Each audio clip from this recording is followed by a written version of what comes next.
Wacana amandemen Undang-Undang Dasar 1945 kembali mencuat.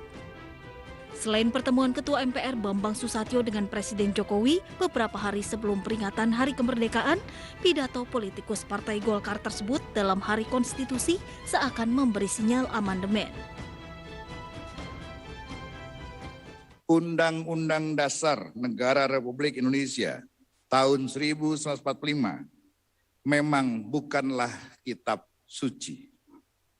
Karenanya tidak boleh dianggap tabu jika ada kehendak untuk melakukan penyempurnaan. Sejalan dengan wacana amandemen, isu perpanjangan masa jabatan presiden pun kembali berhembus. Selain urgensi dan kepekaan terhadap pandemi, isu perpanjangan masa jabatan presiden juga berpotensi menghangatkan suhu politik. Hingga saat ini MPR masih menjamin bahwa rencana amandemen bukan untuk kepentingan perpanjangan masa jabatan maupun pemilu 2024 mendatang. Lantas, akan dibawa kemanakah nantinya Undang-Undang Dasar yang selama ini menjadi landasan konstitusi? Benarkah amandemen bukan untuk kepentingan masa jabatan presiden? Sudah bergabung bersama kami Wakil Ketua MPR, Syarif Hasan, Peneliti Pusat Studi Konstitusi Universitas Andalas, Ferry Amsari, dan Timothy Ivan Triyono, Sekjen Jokpro 2024. Assalamualaikum, selamat malam Bapak. Assalamualaikum. Saya ke Bang Syarif terlebih dahulu, sebelum nanti akan bergabung juga bersama kita Bang Ferry. Pak Syarif, apa yang Anda sampaikan usai pertemuan 13 Agustus 2021 akan memantik pertanyaan publik. Anda mengisyaratkan pertemuan Presiden dengan Wakil Ketua MPR saat itu. Anda menangkap ada kesan bahwa Presiden mengembalikan amandemen terbatas Undang-Undang 1945 kepada DPR, tapi tidak memungkiri bahwa akan ada peluang melebar ke isu lain, termasuk jabatan Presiden. Bagaimana Anda menjelaskannya? Ya, memang Pak Abraham, pada kami melakukan pertemuan dengan Presiden yang dihadiri oleh semua pimpinan MPR. Dan pada kesempatan itu saya menanyakan kepada Pak Presiden bahwa sehubungan dengan adanya wacana untuk melakukan perubahan Undang-Undang Dasar 1945 tentang untuk memasukkannya PPHN atau yang dulu dikenal dengan GBHN dimasukkan dalam diperkuat melalui TAP MPR, dan apabila itu dilakukan akan dilakukan perubahan Undang-Undang Dasar 1945.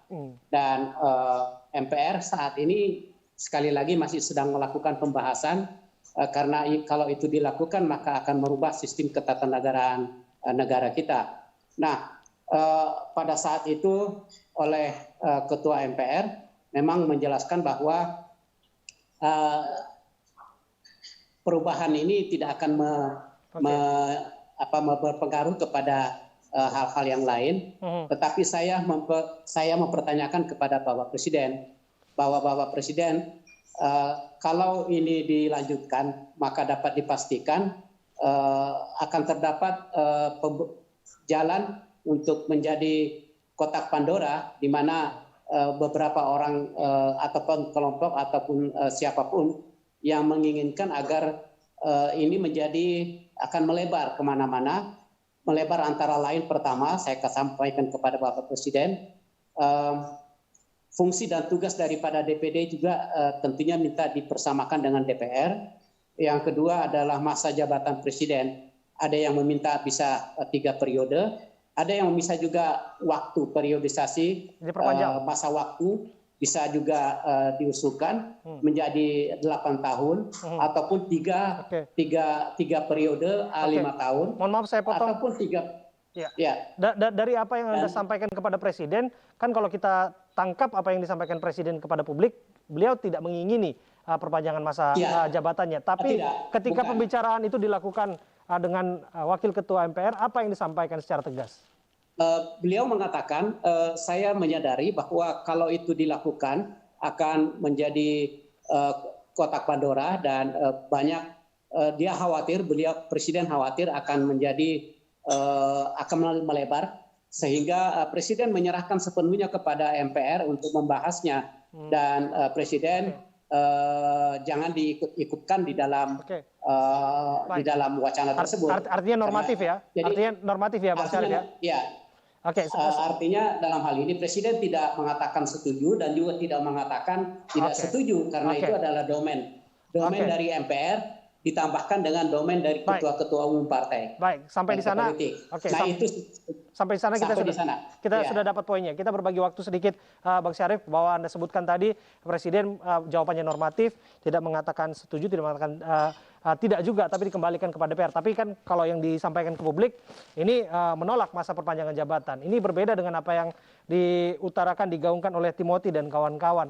Mengapa tersenyum lebar dalam upaya perpanjangan masa jabatan Pak Jokowi?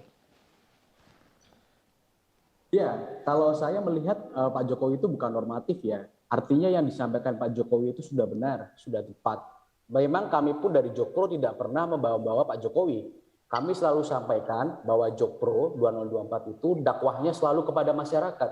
Dakwahnya itu selalu kepada akar rumput, masyarakat di akar rumput, begitu. Dan itulah yang kami lakukan dan itulah yang akan kami selesaikan nanti ketika amandemen Undang-Undang Dasar akan terlaksana begitu. Dan betul juga tadi yang disampaikan Bang Syarif bahwa Pak Jokowi itu menyampaikan itu domainnya MPR. Memang itu domainnya MPR selaku wakil rakyat begitu loh. DPR kan wakil rakyat. Artinya ketika masyarakat menghendaki Pak Jokowi berpasangan dengan Pak Prabowo di 2024 nanti, maka rekan-rekan kita, saudara-saudara kita di parlemen itu, wakil rakyat di parlemen tidak bisa mengelak lagi kalau memang ada tuntutan atau permintaan keras daripada. Mohon maaf Timothy, saya potong. Artinya demi syahwat kekuasaan itu apapun bisa diubah dan dibentuk sebagaimana diinginkan begitu?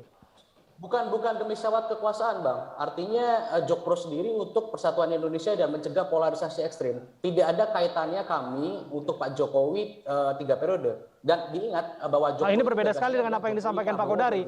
Ini berbeda dengan apa yang disampaikan Pak Kodari yang mengingini. Bukan berbeda. Artinya Jokowi Prabowo itu fokusnya adalah untuk persatuan Indonesia dan mencegah polarisasi ekstrim. Dampaknya apa? Ya Pak Jokowi harus 3 periode begitu. Artinya bukan syahwat kekuasaan yang ditekankan oleh kami, tapi adalah polarisasi ekstrim, mencegah polarisasi ekstrim demi persatuan Indonesia, bukan demi syahwat kekuasaan yang tadi Abang sampaikan. Ya, yang sedang kita lakukan artinya bersilat lidah saat ini. Kita berpolitik saat ini, berbincang bagaimana kemudian secara politik ini mungkin dilakukan. Bang Syarif, Anda yang menjadi bagian dari mengubah mengamandemen terbatas Undang-Undang 1945, nampaknya ada motif politik yang tidak bisa dilepaskan di sana, Pak Syarif. Jadi begini, saya ingin jelaskan bahwa wacana untuk melakukan amandemen itu di DPR itu masih dalam tahap pendalaman.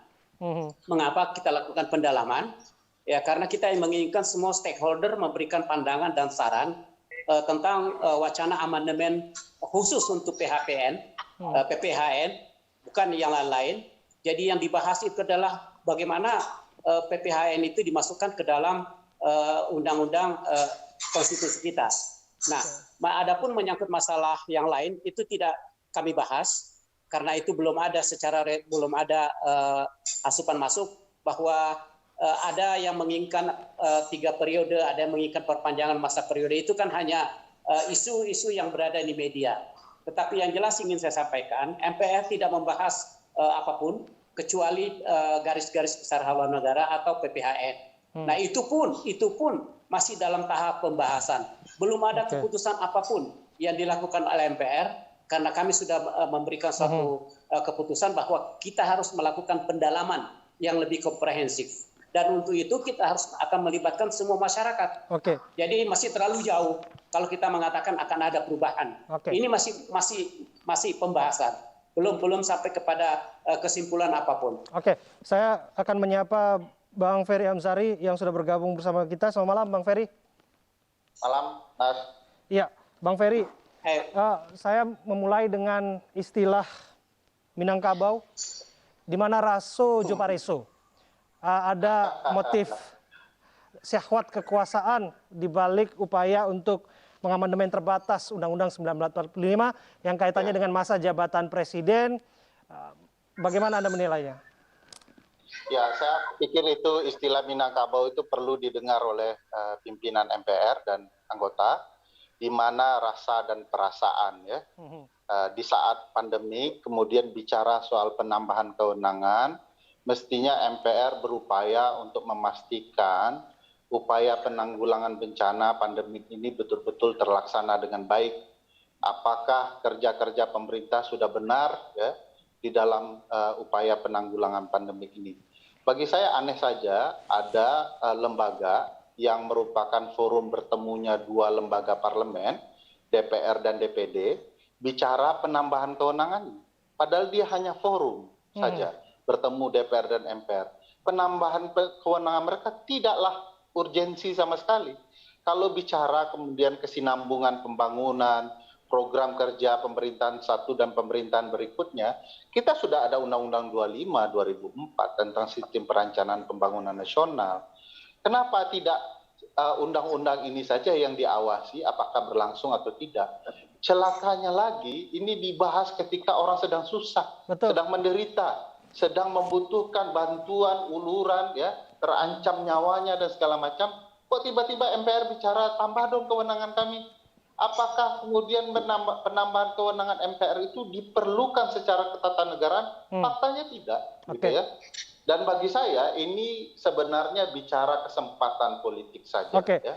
Itu satu hal. Mohon maaf saya potong. Itu satu hal kekuasaan penambahan MPR dan lain sebagainya. Tapi ini juga membahas mengenai melebar nantinya. Akan ada pembahasan, diduga akan pembahasan mengenai masa jabatan presiden yang akan ditambah. Bagaimana menilainya, Bang?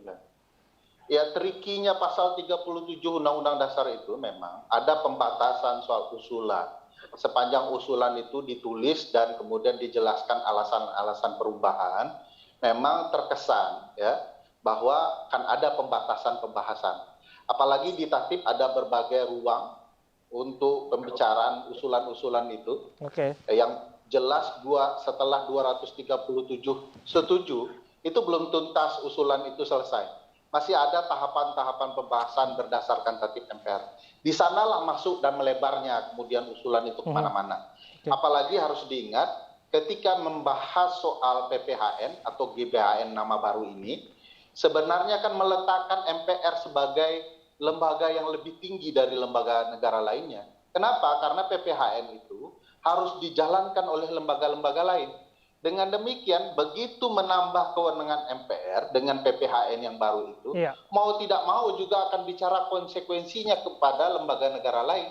Itu saja sudah membahas pasal-pasal lembaga negara lain, akan kemana-mana dan liar, gitu ya. Nah, coba bayangkan kalau anggota parlemen kemudian sibuk membahas itu, kemana-mana pasal itu, tiba-tiba mereka lupa mencek dan memastikan penyebaran COVID ini sudah sampai kemana. Bukankah ini sudah ada penyakit COVID ini jenis-jenis barunya, sementara mereka sibuk ke arah yang menurut saya tidak tentu. Nah ini sebenarnya Pak Sarif dan teman-teman harusnya betul-betul konsentrasi membahas COVID ini. Tidak lagi membahas selain itu menurut saya. Di mana raso Pareso itu, Timothy, di mana perasaan? Artinya dalam tanda kutip nggak punya rasa malu kiranya bahas soal kekuasaan dan lain sebagainya di tengah masyarakat kita sedang menjerit-jerit saat ini di masa pandemi. Bagaimana Timothy menjawabnya? Sekali lagi saya tekankan Bang bahwa tujuan Jokpro 2024 itu bukan untuk secara kekuasaan ya, tapi untuk mencegah polarisasi ekstrim dan persatuan Indonesia. Dan kalaupun terkait dengan PPKM dan kondisi pandemi, Jokpro 2024 pun programnya pun untuk kegiatan sosial. Kemarin Jokpro 2024 di Banten melakukan pembagian nasi kotak dan penyemprotan disinfektan. Nantinya Jokpro 2024 di DKI Jakarta akan membuka dapur umum bagi warga-warga yang sedang isolasi mandiri.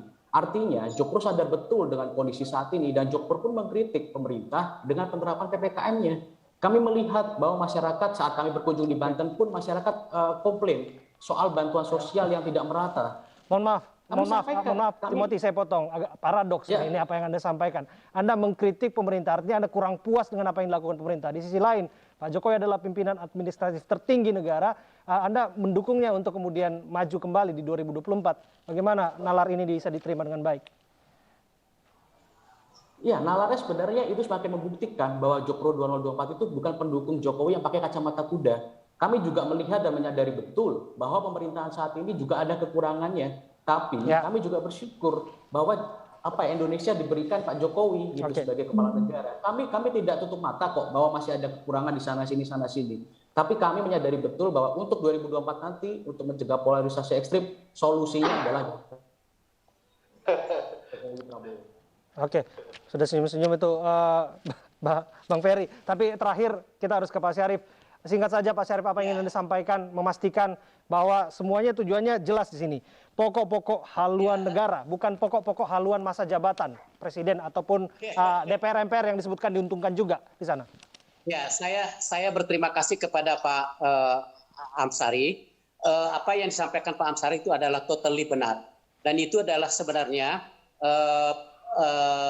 pandangan dari Partai Demokrat yang saya wakili, bahwa terus terang saja kami dari Partai Demokrat itu menolak untuk melakukan amandemen karena kami merasa dengan cukup memperkuat Undang-Undang nomor 17 dan nomor 25 rencana pembangunan jangka panjang itu yang sekarang sudah dilakukan sejak zamannya Pak SBY 10 tahun dan dilakukan oleh Pak Jokowi, sebenarnya itu sudah cukup bagi pemerintah untuk melanjutkan pembangunan. Nah, menyangkut masalah PPHN atau GBHN itu diajukan oleh beberapa partai politik lainnya.